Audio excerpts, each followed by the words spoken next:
Did you know that loss of early morning erection may be the first sign of an impending heart and blood vessel disease?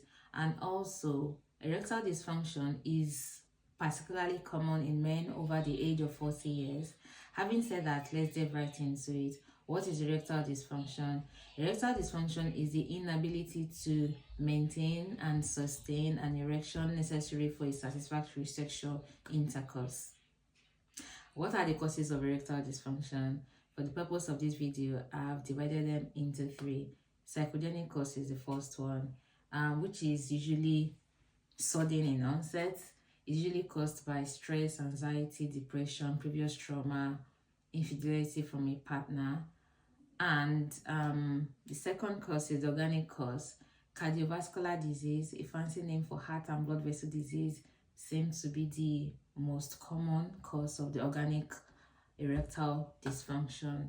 And hypertension, diabetes, atherosclerosis, which is basically when fat plaque occludes the arteries supplying the phallus. Under the physiology of erectile dysfunction, is basically when blood goes into the phallus during sexual arousal. So anything that can occlude those blood vessels, anything that can cause damage to those blood vessels will cause erectile dysfunction, which is why I mentioned that cardiovascular disease is the most common cause. Prostate cancer, stroke, previous or recent heart attack, all of these are grouped under the organic cause of erectile dysfunction. Now, regarding drug-induced, we have the usage of anabolic steroids, usage of antihypertensives such as beta blockers, medication usually used to treat depression such as sertraline, opioids. Now, there are some lifestyle that can also affect or that can increase your risk of erectile dysfunction, such as smoking, excessive consumption of alcohol, excessive BMI of more than 30.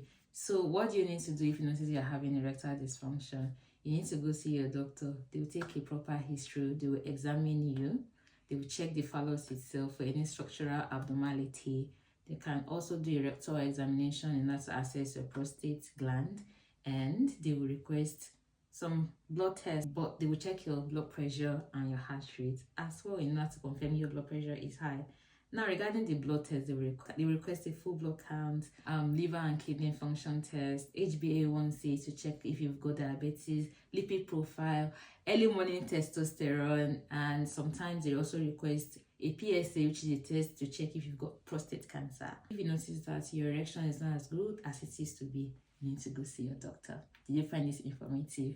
Can you let me know? Write in the comment. Thanks so much.